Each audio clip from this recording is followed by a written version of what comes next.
야, 주 예수의 은혜와 평강이 있을지어다. 오늘은 바울 설교입니다. 한번 따라서 할까요? 나의 달려갈 길과 사명. 우리가 성경의 인물들을 설교하고 들을 때 중요한 것은 정보를 전달받는 것이 아니에요. 그 시대적인 배경과 인물을 살피는 것은 바로 그 시대적 상황과 그 인물을 통해 내가 어떤 교훈을 받고 어떻게 다짐하고 어떻게 살아야 할까라고 하는 것을 교훈받는 것이고, 그것 때문에 주의 종이 설교를 하는 것이죠. 이 본문의 배경이 되는 곳은 에베소 교회입니다. 에베소는 지금은 해수면이 많이 낮아져서 육지처럼 되어 있지만 항구 도시였어요. 바울 시대에는. 그래서 굉장히 번창한 곳이죠. 초대교회 때는 이 복음을 전하는 분들이 성경에 보면 나그네 혹은 순례자 이런 표현대로 이렇게 옮겨 다니면서 복음을 전했습니다. 그런데 이례적으로 바울은 에베소에 3년을 머뭅니다. 그래서 우리가 잘 알고 있는 두란노 서원에서 제자들을 양육하고 교회를 세우죠. 그러니까 에베소 교회는 바울에게 있어서 좀 각별합니다. 애정이 있는 곳이죠. 그런데 지금 오늘 본문의 배경은 바울이 예루살렘으로 가는 길에 밀레도에서 에베소의 장로들을 청하는 겁니다. 왜 그랬을까? 그 내용이 오늘 본문인데, 바울은 예루살렘으로 가서 자기가 어떻게 될 것을 어느 정도 알고 혹은 예측하지 못해요. 그렇기 때문에 자기가 애정을 가지고 목회했던 에베소 교회 장로들을 불러다가 내가 예루살렘으로 가는데 도대체 어떻게 될지 알 수가 없다. 다시 말하면 바울은 자신의 생명을 담보하지 못하는 상황에서 예루살렘으로 가는데 그때 에베소 장로들을 부르는 것입니다. 바울은 자신이 복음 전도를 위해서 예루살렘으로 가는데 내가 복음을 전하기 위해서라면 나의 생명을 바치는 것도 아끼지 않겠다고 말하는 것입니다. 그 장면이 오늘 본문 23절, 24절입니다. 우리가 함께 읽습니다. 오직 성령이 각 성에서 내게 증언하여 결박과 환난이 나를 기다린다 하시나 내가 달려갈 길과 주 예수께 받은 사명 곧 하나님의 은혜의 복음을 증언하는 일을 마치려 하면은 나의 생명조차 조금도 귀한 것으로 여기지 아니하노라. 아멘. 바울이 달려갈 길과 사명에는 도대체 어떠한 것이 근본이 될까요? 그것은 첫째로 성령에 매여 예루살렘으로 갔다는 것입니다. 22절을 보면 보라 이제 나는 성령에 매여 예루살렘으로 가는데 거기서 무슨 일을 당할는지 나는 알지 못한다. 23절에도 오직 성령이 각 성에서 내게 증언하여 결박과 환난이 나를 기다린다. 그렇게 말씀하셨다고 해요. 사랑하는 성도 여러분, 저와 여러분이 이 땅을 살아가면서 성도로서 내게 주어진 사명을 감당할 때에, 특별히 복음의 사명을 감당하기를 원한다면 성령 하나님께서 함께 하셔야 할 줄로 믿습니다. 바울은 성령에 매였다 그렇게 표현하고 있어요. 성령에 매여. 바울은 복음 전도를 위해서 철저하게 성령 하나님께 순복하고 있다는 것입니다. 우리가 이 땅에서 성도로서 사명을 감당하고 꼭 복음 전도가 아니라도 내가 성도의 이름을 가지고 일평생 살아가면서 하나님이 나에게 주신 그 사명을 감당하고자 할 때에, 혹은 무슨 일을 하고자 할 때에, 더구나 복음을 전하고자 할 때에는 인간의 지식과 노력과 수단과 방법과 물질도 필요한 것은 사실이지만, 사람의 영혼을 거듭나게 하시는 분은 성령 하나님의 역사인 줄로 믿습니다. 오순절 성령 강림 이후에 제자들은 성령 하나님께서 임재하심, 성령 하나님께서 자신들과 함께 하심을 확신했어요. 그래서 다락방에 숨어 지내던, 그리고 겁 많던 제자들이 거리로 뛰쳐나가는 겁니다. 사람들 많이 모인 곳으로 오히려 찾아 나가는 겁니다. 그곳에 가서 예수 그리스도의 복음을 전했습니다. 어떤 역사가 일어났을까요? 복음을 전할 때 하루에 3,000명이 우리 주님께로 돌아오는 역사가 일어난 것입니다. 단순히 제자들이 가진 용기와 제자들이 가진 어떤 외적인, 그리고 혹은 그들의 언변, 이런 것이 아니었어요. 성령 하나님께서 제자들의 복음 전도를 통해서 역사하신 줄로 믿습니다. 바울은 복음을 전하면서 수많은 영혼이 돌아온 것을 경험했고 또 많은 교회를 세웠습니다. 바울은 물론 똑똑하고 많이 배웠고 그리고 경험도 많습니다. 그것이 모든 것일까요? 아닙니다. 모두 다 성령 하나님께서 함께 하셨기 때문에 가능한 일입니다. 저와 여러분이 무언가를 의도하고 또 무언가를 목표하고 무언가를 시도하고자 한다면 성령 하나님을 의지하시고 성령 하나님과 함께 하시기를 주님의 이름으로 축원합니다. 우리가 잘 알고 있는 구약 성경에 요나라고 하는 인물이 있습니다. 한편으로 보면 이 요나는 참 매력적인 인물이기도 해요. 우리들과 굉장히 유사한 면을 그대로 노출하고 있잖아요. 야, 어쩌면 선지자가 이럴까? 그런데 참 선지자로서 다분히 인간적인 면이 많은 사람이 요나입니다.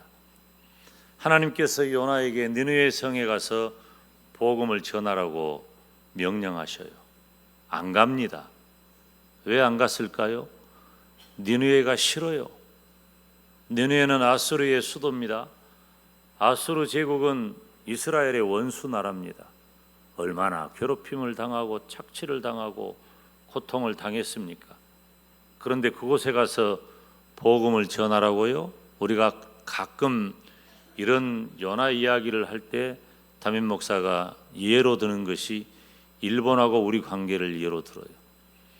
일본은 지금 벌써 우리가 1945년에 해방되었으니까 시간이 지나도 얼마나 지났습니까? 80년 세월이 지났잖아요. 그럼에도 불구하고 아직도 우리 마음속에 응어리가 있단 말이에요. 그래서 어떤 사람은 가깝고도 먼 나라라고 표현을 해요. 근데 정말 아이러니한 것은 우리나라 사람들이 가장 많이 여행하는 나라가 또 일본이야. 그럼 이건 뭐지? 마음의 정서는 그런데 또 가까운 곳은 또 일본이란 말이에요. 일본에 가서 복음 전하라, 좋은 것을 나눠줘라, 이런 말에 우리가 선뜻 동의하지 못하는 것처럼 요나가 그랬어요. 안 갔습니다. 도망하는 길에 하나님께서 예비하신 큰 물고기 뱃속에 들어갔다가 3일 만에 다시 살아나옵니다. 이것도 있을 수 없는 일이죠. 그리고 두 번째, 하나님께서 요나에게 명령하셨을 때 요나가 진심으로 니느웨의 구원을 바랐는지 그 내용을 정확하게 말할 수는 없어요. 이렇게 해석할 수도 있고 또 저런 면도 있기 때문이에요. 그러나 분명한 것은 요나는 니느웨 성에가 복음을 외쳤습니다. 니느웨는 큰 성입니다. 성을 둘러싼 해자의 넓이도 크고 성벽도 두텁습니다. 성벽에 마차가 양쪽으로 다닐 정도로 성벽의 넓어요. 그렇게 큰 성이에요. 그러니까 이 느느웨 성에 가서 복음을 전하려면 며칠 길을 다녀야 된단 말이에요. 근데 요나는 하루 길 다녔어요. 하루 길 다니면서 복음을 전했는데 어떤 일이 일어났습니까? 사람들이 굵은 베옷을 입고 회개합니다. 왕도 그렇고 신하도 그렇고 백성도 그렇고 심지어 짐승까지도 금식을 시키는 엄청난 회개 운동이 일어난 것입니다. 요나의 의도와는 전혀 달라요. 무엇이 이 일을 가능하게 했을까요? 요나의 배후에 성령 하나님께서 일하심으로 회개와 구원의 역사가 일어난 줄 믿습니다. 사랑하는 여러분, 저와 여러분은 주님의 이름을 걸고 또 성도의 이름을 가지고 살아가면서 무언가를 의도하고 시도할 때에, 그리고 마음속에 품고 기도할 때에 성령 하나님께서 일하실 줄을 믿고 내 마음 가운데 그 일을 행하고 또 복음을 전한다면 크고 놀라운 일이 일어날 줄 믿습니다. 크고 놀라운 일이 일어날 줄 믿습니다. 성도된 저와 여러분이 우리의 생애 가운데 내가 달려갈 길과 사명, 특별히 예수 그리스도의 복음을 전가하기를 원한다면 성령 하나님께서 함께 하시기를 주님의 이름으로 축원합니다. 두 번째, 나의 달려갈 길과 사명을 감당한 바울에게는 하나님의 은혜의 복음을 전함이 있었습니다.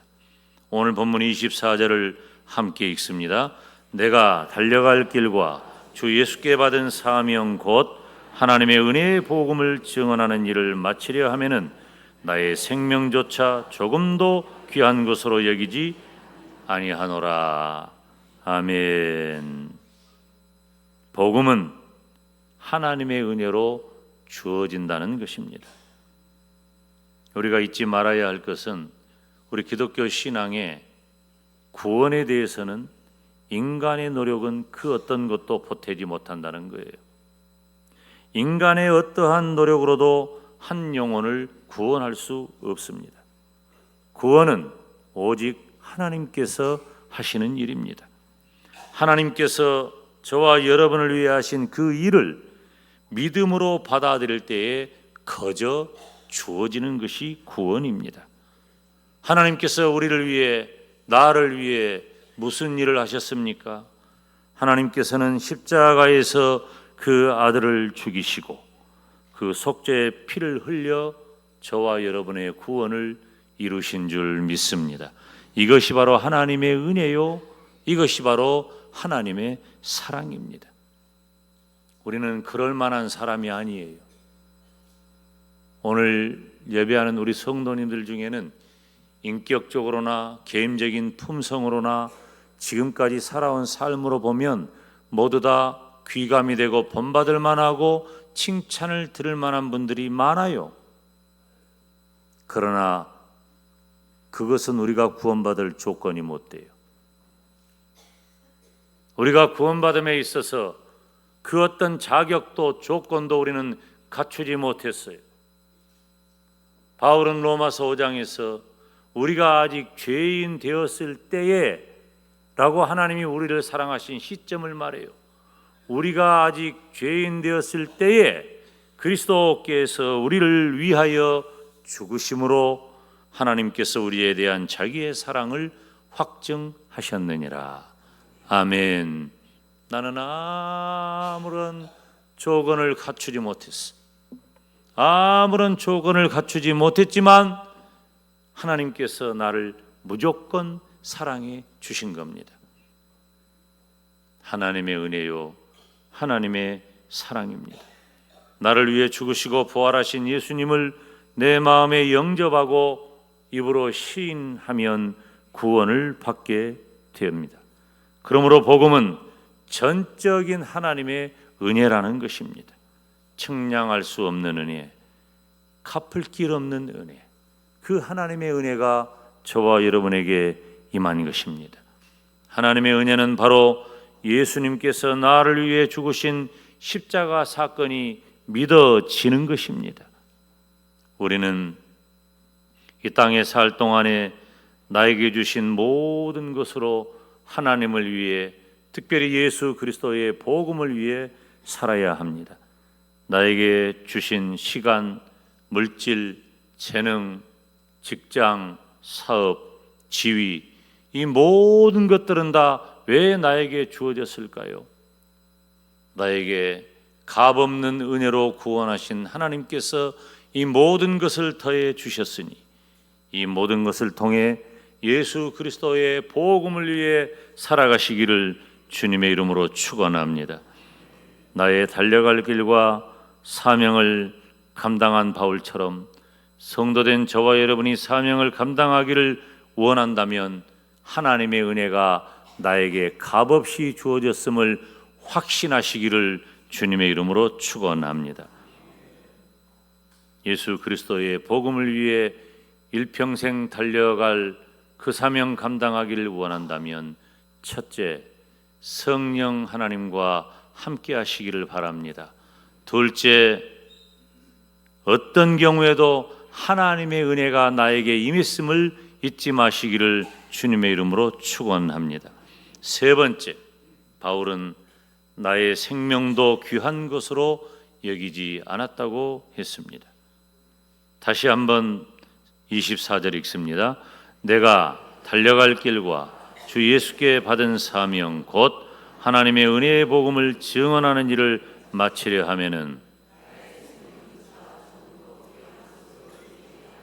나의 생명조차 조금도 귀한 것으로 여기지 아니하노라. 사랑하는 성도 여러분, 하나님께서 저와 여러분에게 주신 사명을 감당하기를 원한다면 나의 모든 것을 다 바쳐 전하시기를 주님의 이름으로 축원합니다. 바울 사도는 복음 전도를 위해서 생명을 던져 넣었습니다. 바울은 사실 생명을 던져 넣기 이전에 바울 자신의 모든 것을 다 바쳤어요. 바울은 그가 가졌던 유대인으로서 고급한 지위, 환경, 로마의 시민권자, 그가 가진 가문의 재력, 그가 가진 모든 학문, 명예, 권세, 이런 것들은 스스로 배설물로 여기고 그는 오직 예수 그리스도의 복음에 붙잡힌 바가 된 것입니다. 그래서 바울은 예수 그리스도의 복음만이 나를 구원한다는 사실을 확신했기 때문에 주 예수께 받은 사명 곧 하나님의 은혜의 복음 증언하는 일을 마치려 하면은 나의 생명조차 조금도 귀한 것으로 여기지 아니하노라. 생명까지도 바칠 수 있었던 것입니다. 다메섹 도상에서 예수님을 만난 바울은 시간이 갈수록 점점 그 사명을 감당하는 깊이와 높이가 달라졌습니다. 디모데후서 4장에 보면 바울 인생의 마지막 글이 등장합니다. 디모데후서 4장 7절 8절 함께 읽습니다. 나는 선한 싸움을 싸우고 나의 달려갈 길을 마치고 믿음을 지켰으니 이제 후로는 나를 위하여 의의 면류관이 예비되었으므로 주 곧 의로우신 재판장이 그날에 내게 주실 것이며 내게만 아니라 죄의 나타나심을 사모하는 모든 자에게도니라. 아멘. 바울이 이제 예루살렘으로 가서 그곳에서 변증을 하고 다시 로마로 갑니다. 이 로마로 가서 죽는 거예요. 순교하는 거예요. 그 순교 직전에 쓴 마지막 글입니다. 나는 선한 싸움 싸우고 나의 달려갈 길을 마치고 믿음을 지켰다. 바울은 어떤 사명을 위해서 달려왔습니까? 주 예수께 받은 사명입니다. 나를 구원하신 주 예수께로부터 받은 사명, 그 사명은 은혜의 복음을 증언하는 것입니다. 증언한다는 것은 무엇입니까? 본 대로 들은 대로 사실 그대로를 말하는 것입니다. 바울은 예수님에 대하여 본대로 들은 대로 사실 그대로 전했고, 그리고 남은 생애를 그렇게 달려갔습니다.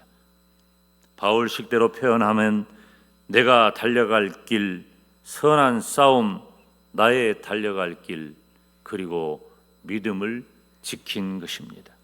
결국 바울은 자신을 구원하신 예수 그리스도의 복음을 마치 운동선수가 달리기를 하듯이, 우리가 그러니까 가을 되면 운동회를 많이 하는데요, 이것도 참 위험해요.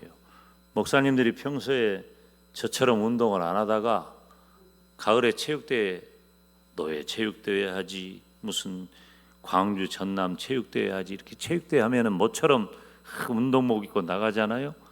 그러면은 자기 능력은 생각하지 않고 하여튼 붙으면 이겨야 돼. 이길 수 없는 걸 알면서도 죽기 살기로 하는 거야. 그러다가 어느 날 갑자기 뒤에서 무슨 뚝 소리가 나는데 어떤 사람 인대가 끊어지고 넘어져서 다치고, 난 그래도 왜 그렇게 달리는지 모르겠어. 아무튼 운동하는 사람의 특징은 최선을 다하는 거예요. 최선을 다하는 것. 42.19km를 달려서 돌아오면 사실은 죽는 겁니다. 원래 마라톤 전쟁의 소식을 전해오는 그 42.19km를 기념해서 만든 종목이 마라톤이잖아요. 그 병사는 승전 소식을 전하고 그 자리에서 죽었어요. 그러니까 인간의 한계를 뛰어넘는 일을 하는 거예요. 그런데 운동하는 분들은 최선을 다하는 거예요. 설렁설렁하면은 빼버려요. 내가 감독이라면은 저거 뺄 텐데 하는 선수들이 몇 명 있어. 빼야 돼. 감독은 또 기회를 주는 것 같은데. 왜? 대충 하면 안 돼요. 최선을 다해야 돼요. 바울이 그런 올림픽을 잘 알아요. 그렇기 때문에 바울은 달려갈 길을 달렸다 그랬습니다. 최선을 다했다는 것입니다. 그것이 바로 모든 것을 바쳐 전하는 예수 그리스도의 복음이기 때문입니다. 복음 전도는 하나님이 주신 지상 최대의 명령이고 인생 최고의 가치이고 또 영원한 가치가 되기 때문입니다. 부족한 종은 지난 주간에 우리 교회가 건축한 박호르 영광대교의 6쌍의 합동 결혼식을 했습니다.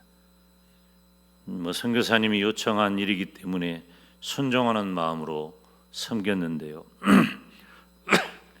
그곳에서 우리 박은남 선교사님 또 박진순 선교사님을 만났습니다.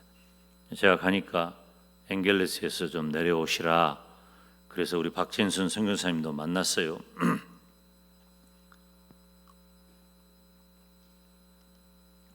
우리 박은남 선교사님을 보면